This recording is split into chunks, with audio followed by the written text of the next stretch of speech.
Galema, mon capitaine, Janssen Refuit. Ah, vous avez mon capitaine.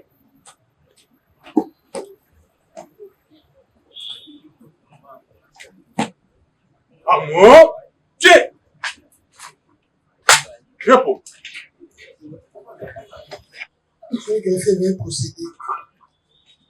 Ça, c'est public du tribunal militaire des garnisons de Kinshasa, Galema. Ces gens en matière répressive au premier degré, en procédure de flagrance, associés du tribunal militaire des garnisons de Kinshasa, Galema. C'est jeudi septembre 2025. RP numéro 1958-2025, RLP numéro 51-274-MC 2025, en cause l'auditeur militaire des garnisons ministère public et les partis civils, Monsieur Mokola Zangwa Alain, Madame Ndengo Timba Louange, ainsi que Monsieur Kanda Tumba. Contre Bayanga Vondo Exaucé, Ndongala Herodia, Kutuba Sadame Laurent Sakana, Luta Joël Antoine, Maimona Nzinga Jojo, Kivita Tangu Patrick, Ngwala Selengo Joël, Mavumbu Kazadi Gaël, Yoba Pierre, Mapongo Kilekete, Ntingi Mbala Exaucé, Mboyo Lieta, Mutombo Katole, Longomo Bokungu Ernest, Moudindi Benjamin alias Cartier, Matumona Landu, Ngoma Kazaiko, Magilu Musa Firi, Lisango Mbala, Wangi Kalala Augustin, Lutonadio Bakotola, Elongama Diazola, Ngafula Ndonda, Ikamba Blaise, Mbala Vwangi, Lokosa Boketu, Misambu Lujayamu, Mapwelenge Yvon, Bolonga, Poto Nzau Fils, Atunako Kwakenda, Ndumbi Mulumba, Yala Kilemba, Kamwemba Muzombika, Kololo, Gwanga Joël, Mfwala Songo, Mbeko Sukanu, Naswali Mbunza, Mayamba Ngateche, Lutonadio Masunguna, Mamote Lutumu, Samuele Musa, Mashaba Kibari, Manzita Mbongo, Masano Exaucé, Mapuya Makunda,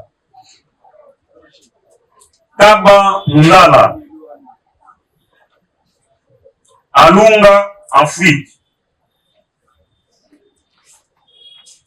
Ndongo Baswama, Etovatoma, Diasizi Nzinga, Katamba Flavo, Yenge Lopetelo, Mujiri Dinganga, Monga Simako, Mayele Mainga,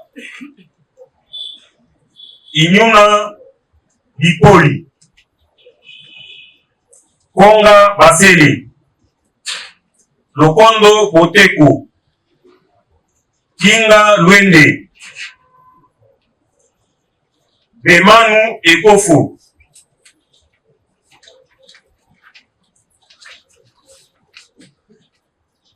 Kapenge Patrick, Boma Fumuyangi, Mabonzo Sami, Mapela Mbasi, Mayemba Biyudi, Mutangilai Mukuna,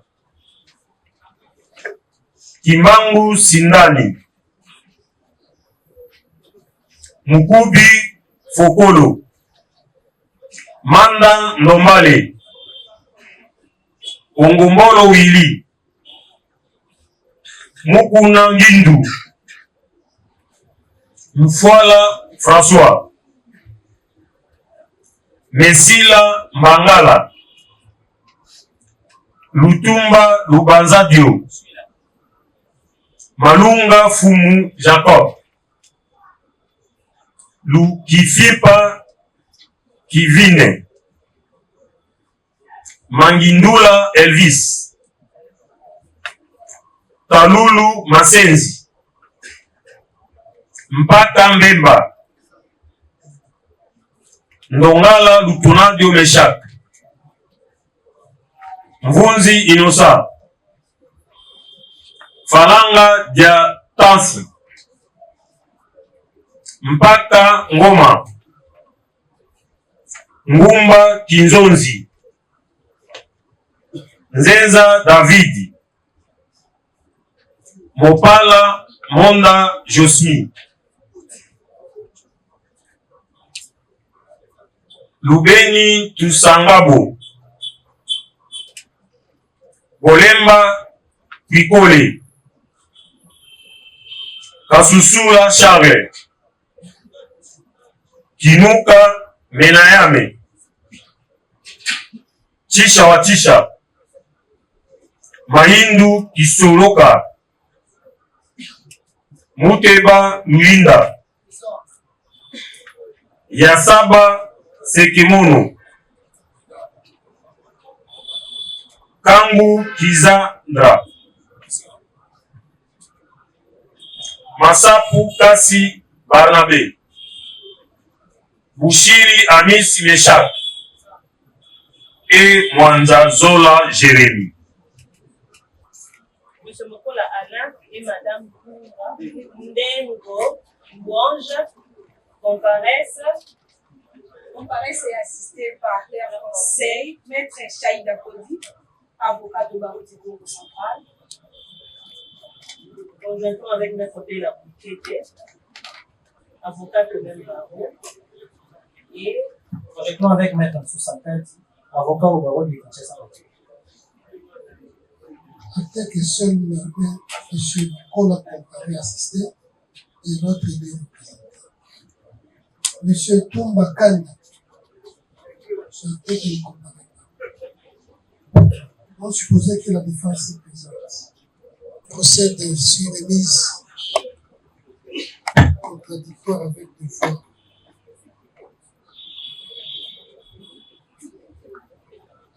Acte également que le tribunal a pris des mesures conservatrices. Et ça, c'est conformément à la loi.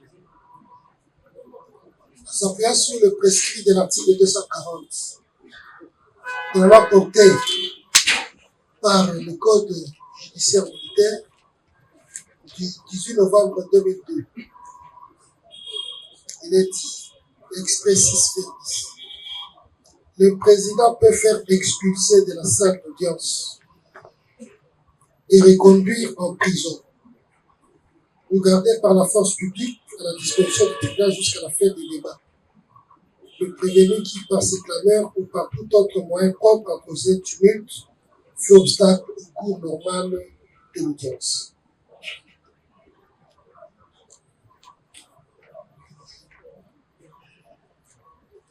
Voilà. Nous allons accorder la parole 30 minutes aux partis civils pour présenter ses moyens. 1 heure du temps au ministère public pour présenter ses réquisitions et 2 heures à la défense pour plaider. Très rapidement, c'est chronométré, 30 minutes, vous avez la parole. Vu que les faits ont été clairement dits lors des instructions ici présentes, alors, votre honneur, nous sommes les avocats de la partie civile, M. Mokola et Mme Dengo, qui ont été victimes des faits commis par le prévenu de Venture et sa bande. Évidemment, pendant les instructions, nous avons assisté et nous avons déjà une brève aperçu des faits constitutifs de la cause. Mais néanmoins, nous allons relater en quelques lignes juste ce qui a été fait lors de leur, je peux dire, acte criminel. Votre honneur, en date du 22 et 23, donc du 22, la nuit du 22 au 23 juin 2025, nos clients ont été visités par les prévenus qui étaient munis des armes à feu et des armes blanches. Ils ont forcé d'entrer et ils ont même cassé la porte. Monsieur Mokola a eu la vie sauve parce qu'il a escaladé la fenêtre, bien qu'on l'a tiré 2 balles. Que fort malheureusement, sa femme, Madame Dengo, a été atteinte par un coup de machette sur la tête. Ils ont apporté avec eux quelques objets de valeur ainsi que l'argent. Une somme de $1,700, $1,750, des 103 000 francs congolais. Ils ont pris un ordinateur de la marque HP et compatible, des téléphones portables de la marque Samsung. Ils ont pris les power, même les petites économies de l'enfant qui étaient à côté. Ils n'ont même pas eu pitié de l'enfant. Ils ont encore pris les bijoux. Ils ont obligé la dame à remettre les bijoux. Ils ont ravi son anneau. Chose que nous déplorons à ce jour. Votre honneur, lors de l'instruction, nous avons constaté que cette infraction est constituée du terrorisme prévu et puni dans les articles 157 et 158 du Code pénal militaire, ce qui constitue l'élément légal. Et à ce qui concerne l'élément matériel, nous avons écouté ici, c'est un groupe armé. Ils sont venus avec du matériel, ils ont cassé des portes, et leur intention n'était pas seulement de prendre l'argent. L'intention était même de tuer, d'abattre monsieur. Ils ont tiré 2 coups réels. Ils avaient l'intention de ne pas lâcher. Grâce à leur force, ils ont pu échapper à ça. Voilà pourquoi, votre honneur, vous allez constater que ce qu'ils ont fait ont causé des préjudices et continuent jusqu'à ce jour causer des préjudices à nos clients parce que ce sont dans l'insécurité totale de là où ils sont. Voilà pourquoi nous allons demander à votre tribunal aguerri de procéder ou de condamner les prévenus ici présents à la réparation des préjudices causés, ainsi qu'à la restitution de tout le bien qu'ils ont eu chez nos clients. Ainsi donc, nous pouvons disposer, par ces motifs qui plaisent à votre juge de tribunal, de dire receveur de la requête du ministère public, de dire établir en fait comme en droit l'infraction de terrorisme à charge de Bébé John et ses complices, qui les condamne à la plus haute expression pénale, les condamner à un dommage intérêt d'une somme de 20 millions de francs congolais et les ordonner à la restitution de tous les biens emportés, entre autres machines, téléphones, bijoux, même de l'argent qu'ils ont pris. De condamner le prévenu aux frais de cette instance, et ça c'est la justice, nous avons dit. Comme l'a dit mon estimé, nous serons vraiment brefs parce que nous avons touché tout dans la note de plaidoirie. Je veux simplement m'appeler sur les dommages que cet acte ou l'infraction a causé dans la famille des victimes. Alors, le préjudice subi est tellement énorme. Le préjudice subi est non seulement matériel, mais aussi moral. Le préjudice subi, c'est le préjudice qui a été causé par une autre personne, involontairement ou volontairement, a causé un grand dégât pour cette famille. Les enfants, psychologiquement, ne sont plus calmes. Les parents ne sont plus en paix, ne sachant pas quoi faire, quitter, changer de domicile, abandonner leur maison. Donc, ils sont, tels qu'ils sont là, leur état moral n'est plus stable. L'intention criminelle a vraiment été étalée sur toute la ligne pendant les différentes audiences d'instruction. L'intention criminelle a été vraiment préméditée, puisqu'ils ont choisi la cible dès le début. Ils ont choisi cette famille malheureusement pour s'aimer la discorde, pour s'aimer l'instabilité mentale. Aujourd'hui, les enfants, à chaque fois qu'ils entendent quelqu'un frapper à la porte, ils accourent vers le parent parce qu'ils ont peur. Ils ne savent plus à qui ouvrir la porte. Il y a vraiment un dommage qui est causé.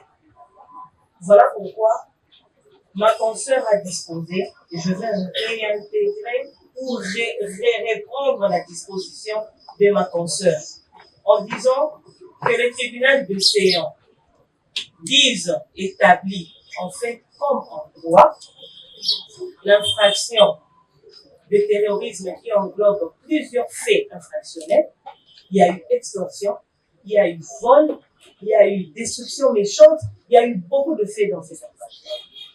Cette infraction qui est punie par la loi. Cette infraction qui est punie par la loi. Donc, son article 157 à 160 du Code militaire français. Par conséquent, le tribunal de Séant va condamner le prévenu aux peines prévues par la loi. Ça, c'est principal. Subsidiairement, je dirais que le tribunal de Séant dira recevable et fondé la constitution des parties civiles, notamment de Madame Ndengo Timba et de Monsieur Mokola Alain. Dire ensuite recevable et fondé la demande de dommages et intérêts, puisque les préjudices sont clairement établis ici. Il faudrait une réparation. En conséquence, il condamnera solidairement le prévenu à la restitution des biens qui ont été volés, à la réparation des biens qui ont été détruits, et les condamner solidairement à payer la somme de 20 millions de francs congolais. Si vous dites le droit dans ce sens, ce sera justice. La famille peut retrouver au moins une vie stable. Nous avons dit. Un tribunal universel. Le tribunal donne droit aux réquisitions du premier qui va en délibérer. Le ministère public, vous avez une heure de temps pour une réquisition. Merci beaucoup, Monsieur le Président. Votre honneur, distingués membres de la composition, pour la parole que vous nous accordez. Monsieur le Président, il n'est un secret que personne, depuis un temps, nous vivons et assistons à des cas de vol avec machette, association de malfaiteurs ou imbéciles aggravés. Et cette situation a mis en péril la quiétude ou la sécurité de la population quinoise en général et en particulier. Celles de familles entières qui ont été endeuillées dans les ressorts de votre tribunal des auteurs de toutes ces barbaries,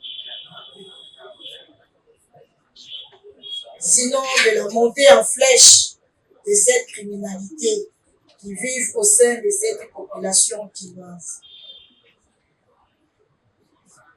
Déterminés à mettre hors d'état de nuire ces criminels et bandits, bon nombre d'entre eux ont été apostrophés par nous, avec le concours bien sûr de la police congolaise nationale et au regard de la gravité des faits par eux commis, nous les avons déférés devant votre auguste tribunal afin qu'ils subissent la rigueur des peines ou qu'ils soient jugés et condamnés proportionnellement à l'exact. Nous vous avons présenté à ce jour 104 prévenus. Nous vous épargnons de la lecture car le greffier en a déjà fait.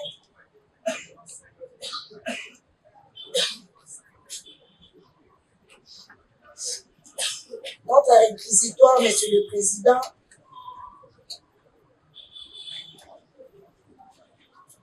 exige la réunion. Notre réquisitoire comporte 3 parties. Nous avons la première partie, le fait de la discussion en droit, comme seconde partie, et enfin la réquisition de peine. Le fait, Monsieur le Président, c'est ça, Monsieur le Président, votre honneur ne sont plus des simples délits. Ce sont des opérations organisées, ciblées, préméditées et très souvent motivées par la haine, la vengeance ou l'intimidation. Des quartiers entiers sont pris en otage par des groupes de ces inciviques, des milices déguisées en gangs ou encore des cellules dormantes qui s'attaquent à la vie, au bien et à la stabilité sociale. Des femmes, des enfants, des commerçants, des étudiants, Monsieur le Président, toutes ces catégories de personnes sont victimes des cruautés révoltantes, vols collectifs, extorsions, dégradations, détérioration des actes commis à l'aide des armes blanches ou à feu. Ce sont là des actes de terreur, ni plus ni moins, qui sèment la terreur et désolation en troublant gravement l'ordre public. Monsieur le Président, votre honneur, nous poursuivons tous ces prévenus qui détruisent la paix publique. L'ordre public est troublé, gravement troublé à cause de tous ces prévenus. Voilà le temps de l'impunité est révolu. À ce moment, nous réclamons des sanctions exemplaires. Non, mais pour rétablir l'équilibre,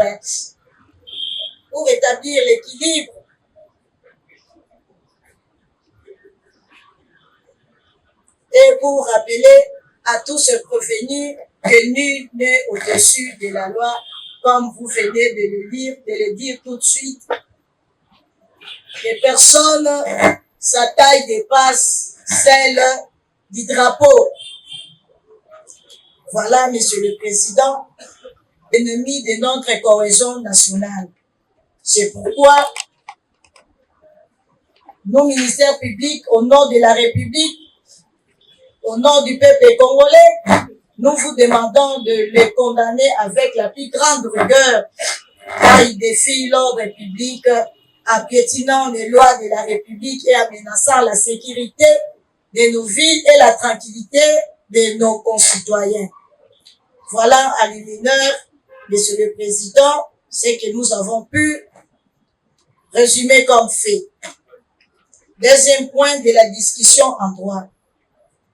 Petit A du terrorisme. Siège de la matière, articles 157 et 158 du Code pénal militaire. Constitue des actes de terrorisme lorsqu'elles sont en relation avec une entreprise individuelle ou collective ayant pour but de troubler gravement l'ordre public par l'intimidation ou la terreur des infractions suivantes. Les atteintes volontaires à la vie ou à l'intégrité physique de la personne, l'enlèvement et la séquestration de la personne, ainsi que les détournements d'aéronefs, des navires ou de tout autre moyen de transport. Les vols, extorsion, destruction, dégradation et détérioration constituent également un acte de terrorisme lorsqu'il est en relation avec une entreprise individuelle ou collective ayant pour but de troubler gravement l'ordre public par intimidation ou la terreur. Le fait d'introduire dans l'atmosphère, sur le sol, les sous-sols, dans les eaux de la République, une substance de nature à mettre en péril la santé de l'homme ou des animaux ou les milieux naturels. Pour son établissement, à l'instar de toute autre prévention, l'infraction sous analyse exige la réunion des trois éléments constitutifs ci-après. Les auteurs faits, les faits visés par la loi, ainsi que la responsabilité morale des agents. Les auteurs des faits. Le général des brigades, Laurent Moutatalwa, dans son ouvrage intitulé « De peine et des incriminations militaires en RDC », PP 500-501, aucune restriction n'est apportée par la loi à ce qui concerne les adultes. Ils peuvent être militaires, assimilés aux civils, de nationalité congolaise ou étrangère et agissant individuellement ou en groupe. Il va sans dire que, poursuit-il, les cercles des justiciables, les juridictions militaires subissent davantage un élargissement par suite de cette innovation légale. En outre, à partir d'une entreprise individuelle, les législateurs envisagent la possibilité d'un individu qui réalise isolement son forfait ou en participation criminelle, soit comme auteur matériel, soit comme auteur intellectuel, c'est-à-dire instigateur. En termes clairs, le terrorisme urbain peut se commettre soit par un individu, soit par un groupe d'adultes, tel est le cas de gangs appelés communément Kourouna. Dans les cas sous examen, le tribunal de CEA constatera que tout se prévenir, que ce soit ceux qui ont agi individuellement, que ce soit ceux qui ont agi collectivement, mérite d'être sanctionné par ces articles, Monsieur le Président. Il demeure constant et évident, tel que démontré dans les faits si haut décrits qui sont des auteurs punissables, des faits punissables, les faits visés par la loi. La même doctrine précitée enseigne que pour beaucoup de pénalistes, les actes de terrorisme sont considérés comme des infractions des droits communs, commises dans certaines circonstances et pour certains motifs précisés dans les textes les définissant. Les législateurs congolais, n'ayant pas désarmé en organisant la loi militaire, s'inscrivent globalement dans cette optique en énumérant dans les actes terroristes beaucoup de faits punissables inspirés du droit interne, notamment les droits communs et du droit militaire. Général de brigade Laurent Moutatalwa. OPCP 52.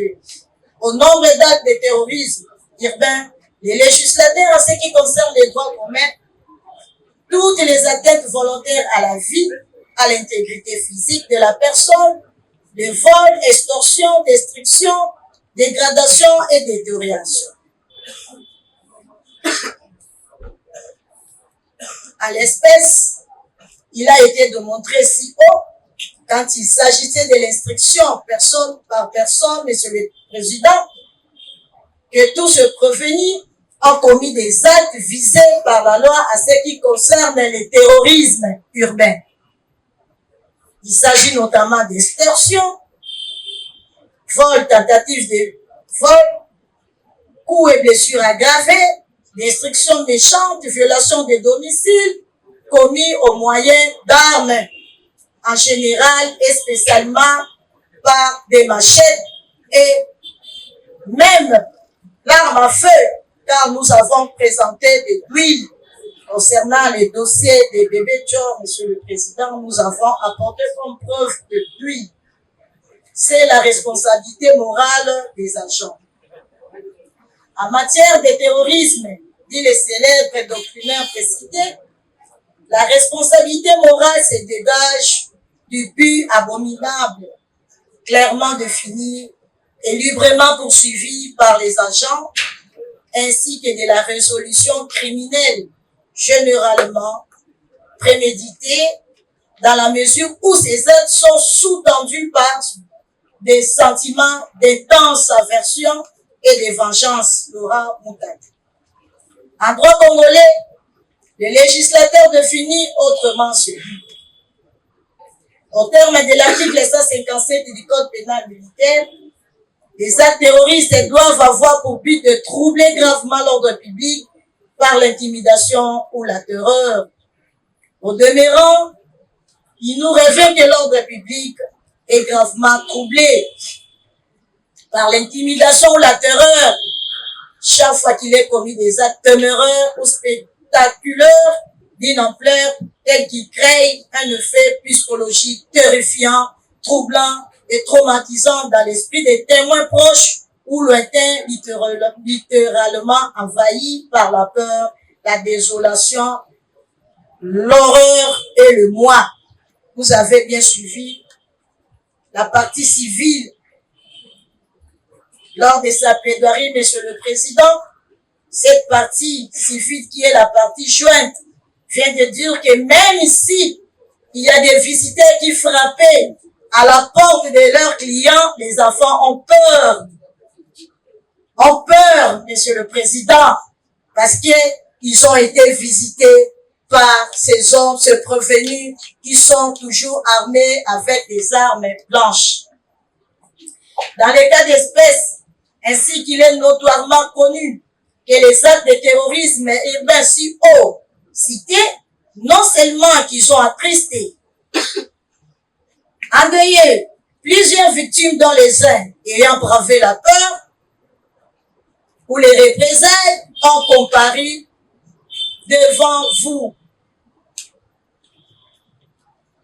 Mais aussi et surtout, des avenues, des quartiers entiers, des directions, voire certains milieux publics ont été vidés de leurs habitants à cause de la machette, Monsieur le Président. Cette arme est devenue tristement célèbre et à la portée de chacun de ce prévenu, car c'est la procurant à moindre coût, mais qui constitue un danger quotidien pour la population composant la société dont nous sommes avocats. Et ce qui précède, faisant combinaison des faits de l'espèce et sur fond des liens, des causalités démontrées, le tribunal essayant dira tous les éléments constitutifs de cette infraction réunis partant de la prévention des terrorismes urbains établi en fait comme en droit dans les chefs de chacun de prévenus et de condamnés à chacun à 20 ans de prison. Et la réquisition de peine, Monsieur le Président, vous direz établi en fait comme en droit. L'infraction du terrorisme est mise à charge de tous se prévenir et de les déclarer tous coupables. De les condamner de ces chefs à 20 ans de servitude pénale et de condamner le prévenu à Lunga, Mangaya et Nonque par défaut. De les condamner aux frais d'instance à tarifier par les greffiers ou à défaut,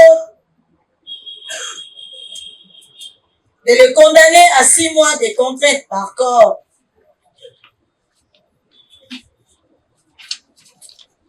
De dire recevable et établi l'action de la partie civile qui a demandé un dommage intérêt de 20 millions de francs congolais.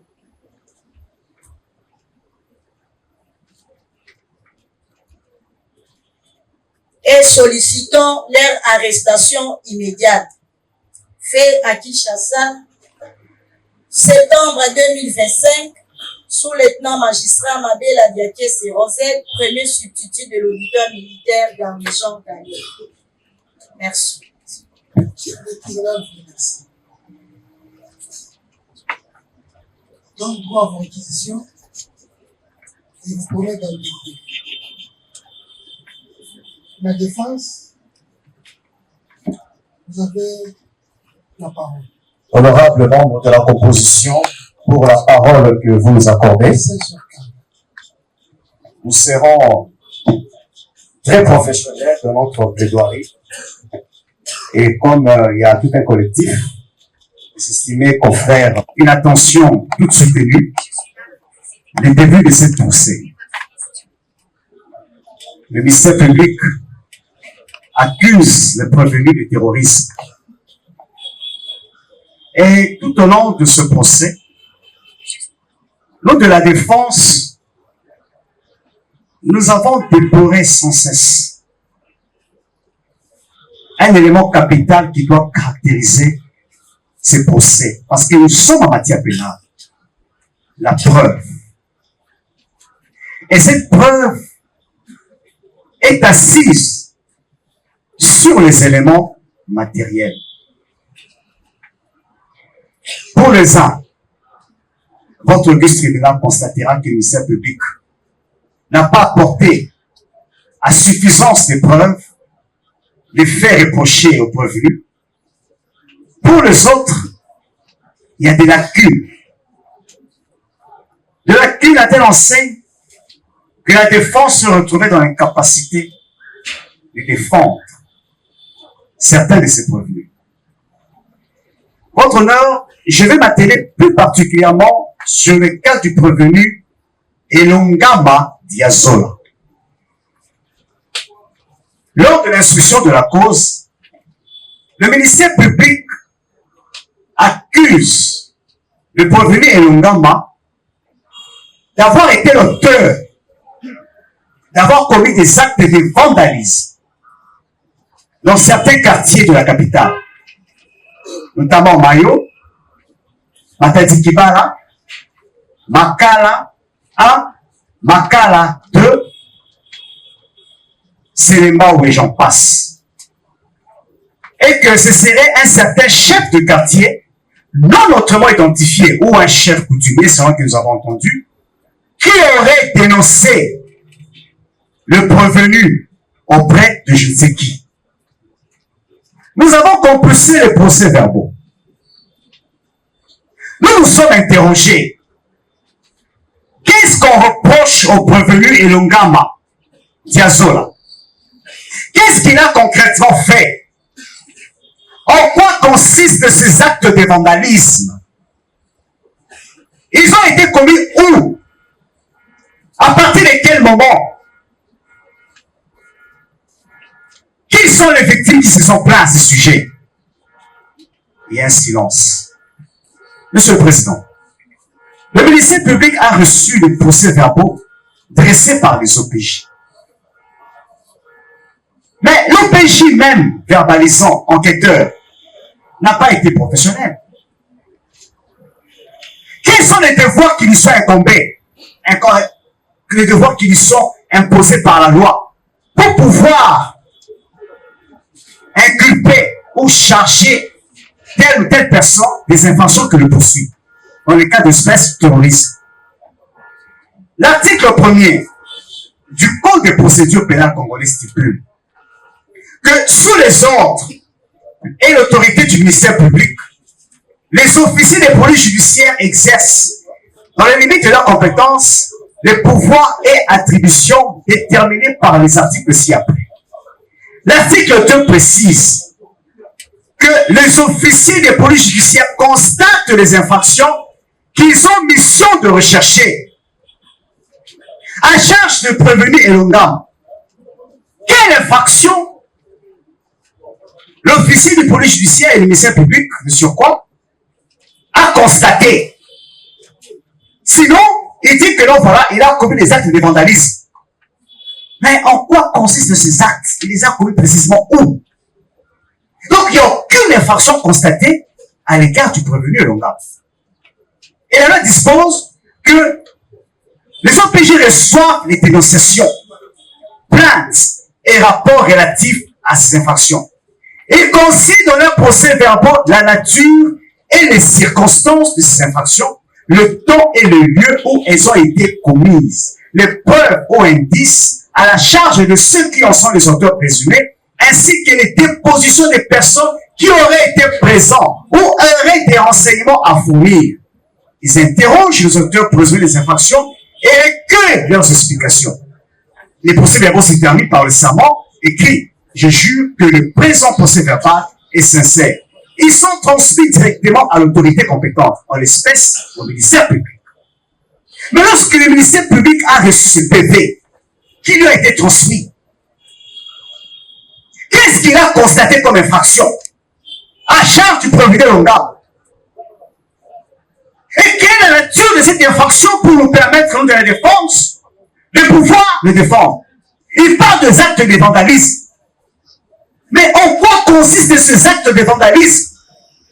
Nous avons dit lors de l'instruction qu'il y a obscur illimé, que le fait mis à charge de notre client ne nous permet pas de nous défendre aisément, ne nous permet pas d'assumer sa défense. Et les infractions ont été commises où? On parle de Matadi Kibala, mais c'est vaste. On parle de Makala 1, Makala 2, mais c'est vaste. On parle de Matadi Malo, qui sais-je encore, monsieur le président. Et on s'est transposé sur le lieu. On a interrogé le public, nous a pris pour un fou. Parce que nous aussi, nous avons enquêté à notre façon. Nous avons été à Makala. Et on a posé la question, mais qui connaît le prévenu Longama pour avoir fait quoi? Silence, on les a pris pour de fous. On était accompagnés des confrères. Mais comment allons-nous assumer la défense de notre client? Il a fait quoi précisément, Elonga? Il a commis quelle infraction? Le terrorisme a été commis où? Sur quelle avenue? Chez qui? Qui s'est plaint? Qui a été présent au moment où ces prévenus étaient en train de vandaliser? Qui l'a dénoncé? On nous parle d'un chef coutumier ou d'un chef du quartier. D'où notre mot identifié. Mais il s'agit de quel chef?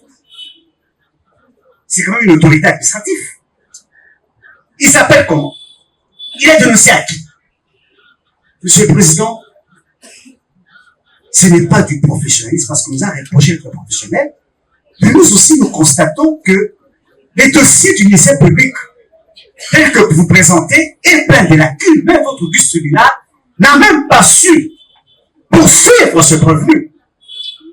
Il y a un silence total sur le fait de reprocher. Les terroristes, il a vandalisé qui? Il a tué qui? Il a estorqué qui? Quel bien? Qui s'est plaint? Il y a un silence total. Mais comment allons-nous défendre le prévenu Elonga Madiakeso, qui a passé plus de 2 mois en détention, inutilement? Mais la main est claire. Le règlement de l'intérêt de cause et tribunaux et parquet dispose, civil et militaire dispose que lorsque le ministère public, dans un de ces articles, reçoit un procès verbal d'information préliminaire, il doit vérifier avec minutie si la preuve des infractions apportées se trouve dans le dossier pour convaincre votre auguste tribunal. Mais est-ce que votre auguste tribunal est-il convaincu de la culpabilité du prévenu Elonga? Nous disons non, votre honneur. Les faits sont vagues, pleins de lacunes. Le dossier est vide. Et il en est ainsi les autres cas que votre auguste tribunal a eu à défiler, a eu à traiter ici, M. le Président. Donc, vous allez condamner ces prévenus sans preuve aucune pour avoir fait quoi? Et détruire ainsi leur vie